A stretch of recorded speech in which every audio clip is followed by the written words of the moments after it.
찬송가 428장입니다. 찬송가 428장입니다.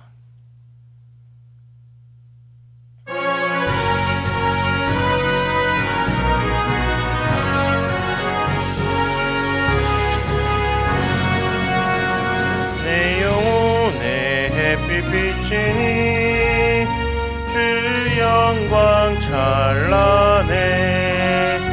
이 세상 어떤 빛보다 이 빛 더 빛나네. 주의 영광 빛난 광채 내게 비춰주시옵소서. 그 밝은 얼굴 배울 때 나의 영혼 기쁘다. 내 영혼에 노래 있으니 주 찬양합니다. 주 귀를 기울이시사 다 듣고 계시네. 주의 영광 빛난 광채 내게 비춰주시옵소서. 그 밝은 얼굴 배울 때 나의 영혼 기쁘다.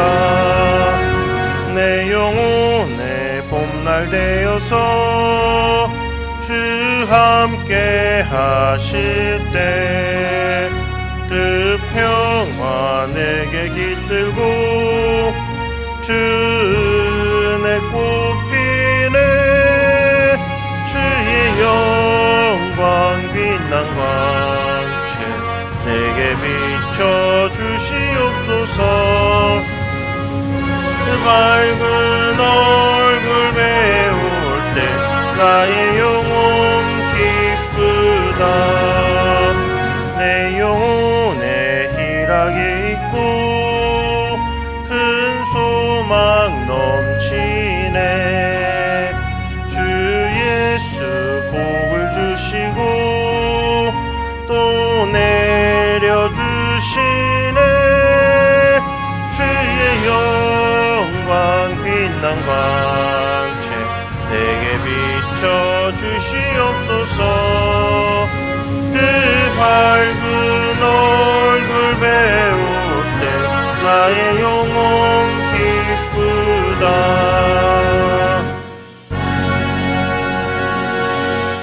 사도신경으로 신앙 고백 드리겠습니다. 나는 전능하신 아버지 하나님 천지의 창조주를 믿습니다. 나는 그의 유일하신 아들 우리 주 예수 그리스도를 믿습니다. 그는 성령으로 잉태되어 동정녀 마리아에게서 나시고 본디어 빌라도에게 고난을 받아 십자가에 못 박혀 죽으시고 장사된 지 사흘 만에 죽은 자 가운데서 다시 살아나셨으며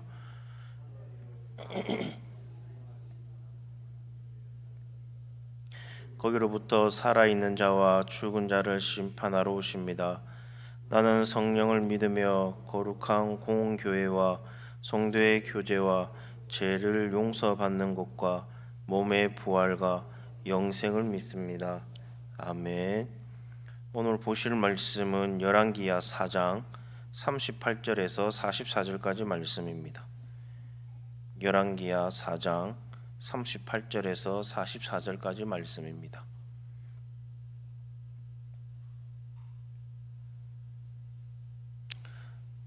열왕기야 4장 38절에서 44절까지 말씀 우리 한 절씩 교독하도록 하겠습니다. 엘리사가 다시 길가에 이르니 그 땅에 흉년이 들었는데 선지자의 제자들이 엘리사의 앞에 앉은지라. 엘리사가 자기 사안에게 이르되 큰 솥을 걸고 선지자의 제자들을 위하여 국을 끓이라 하매 한 사람이 채소를 캐러 들에 나가 들 포도 능굴을 만나 그것에서 들 호박을 따서 옷자락에 채워 가지고 돌아와 썰어 국 끓이는 솥에 넣되 그들은 무엇인지 알지 못한지라. 이에 퍼다가 무리에게 주어 먹게 하였더니 무리가 국을 먹다가 그들이 외쳐 이르되 하나님의 사람이여 솥에 죽음의 독이 있나이다 하고 능히 먹지 못하는지라.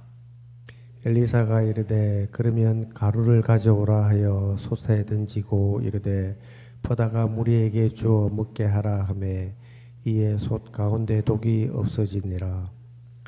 한 사람이 바알 살리사에로서부터 와서 처음 만든 떡 곧 보리떡 20개와 또 자루에 담은 채소를 하나님의 사람에게 드린지라. 그가 이르되 무리에게 주어 먹게 하라. 그 사원이 이르되 내가 어찌 이것을 100명에게 주겠나이까 하나 엘리사는 또 이르되 무리에게 주어 먹게 하라. 여호와의 말씀이 그들이 먹고 남으리라 하셨느니라. 다 같이 읽겠습니다.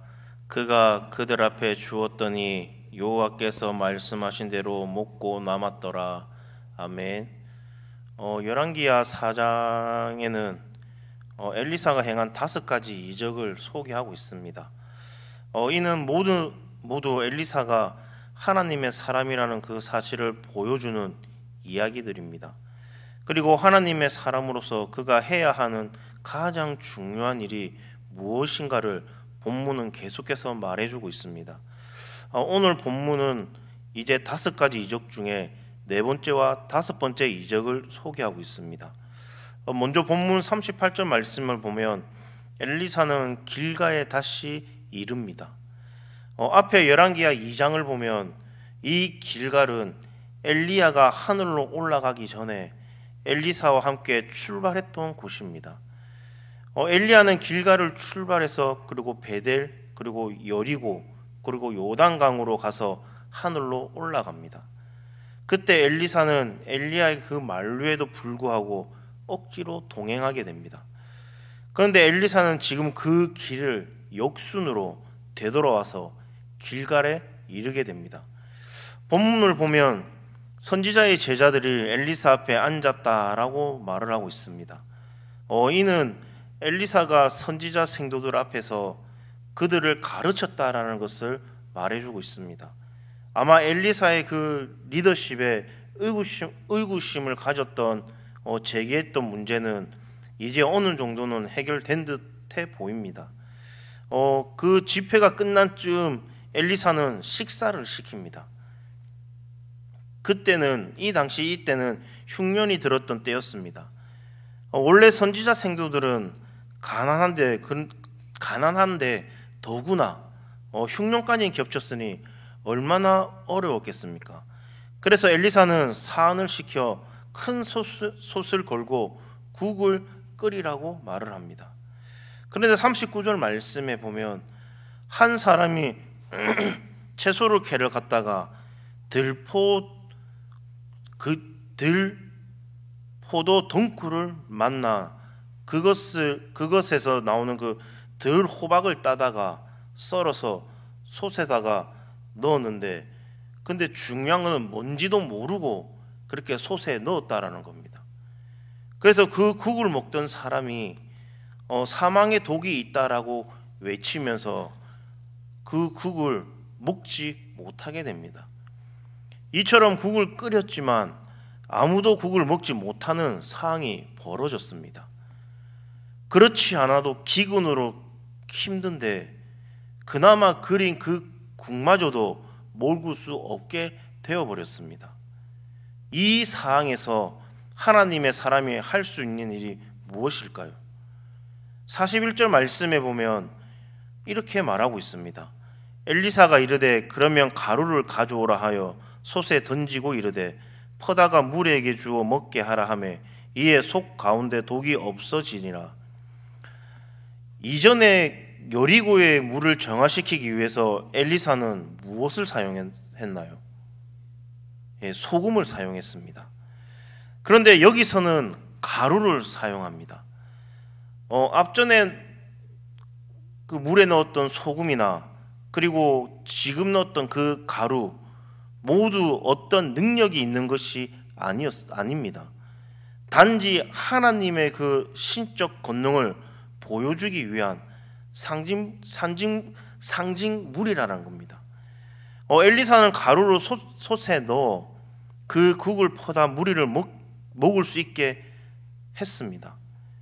지금 이스라엘의 기근이 든 것은 이스라엘 백성들이 바알을 숭배했기 때문에 이렇게 기근이 일어났었습니다. 사실 바알은 풍요의 신입니다. 농경의 그 신이고, 그런데 기근이 든 것입니다. 아무것도 해줄 수 없는 그 바알을 숭배하느라 이스라엘의 기근이 들어버렸던 것입니다. 그런데 엘리사의 그 사역이 대부분 보면 어려운 사람들을 돕는 것과 연결되어 있다는 것은 우리가 알 수 있습니다. 성지자 생도가 죽고 그 아내와 어린 자식들의 그 문제는 가난의 문제였습니다. 그리고 수넴 여인은 고귀한 여자였습니다. 이 여자는 기근 때문에 걱정하지 않아도 될 만큼 부유한 사람이었지만 그녀에게도 아픔이 있었습니다. 하나님의 사람이 할 일이 없었습니다. 수넴 여인한테는. 그런데 그에게 아들을 주고 그리고 또 죽은 아들을 살리는 일을 감당합니다. 체험과 치유와 그리고 회복이 하나님의 사람이 할 일이라는 것입니다. 그런데 오늘 본문에 또다시 가난과 관련된 기적을 보여줍니다. 그러니까 하나님의 사람이 해야 하는 가장 중요한 사역 중 하나가 바로 구제라는 겁니다. 그리스도인으로서 우리가 감당해야 하는 가장 중요한 사명은 바로 어려운 사람을 돕고 그리고 구제하는 일이다라는 겁니다. 이것은 우리 주님이 오셔서 가장 강요하신 내용 중에 하나입니다. 그리스도인은 나만 잘 먹고 나만 잘 사고자 이 땅에 살아가지 않습니다.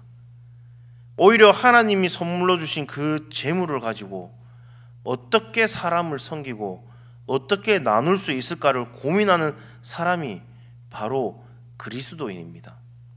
그래서 하나님의 사람으로서 엘리야가 치열한 영적 정쟁을 수행하고 승천했다면 엘리사는 그 어려운 시대에 가난하고 고통당하는 그런 사람들에게 하나님의 살아계심을 구제와 그리고 나눔, 섬김을 통해 증거하는 일을 감당했음을 보여주고 있습니다.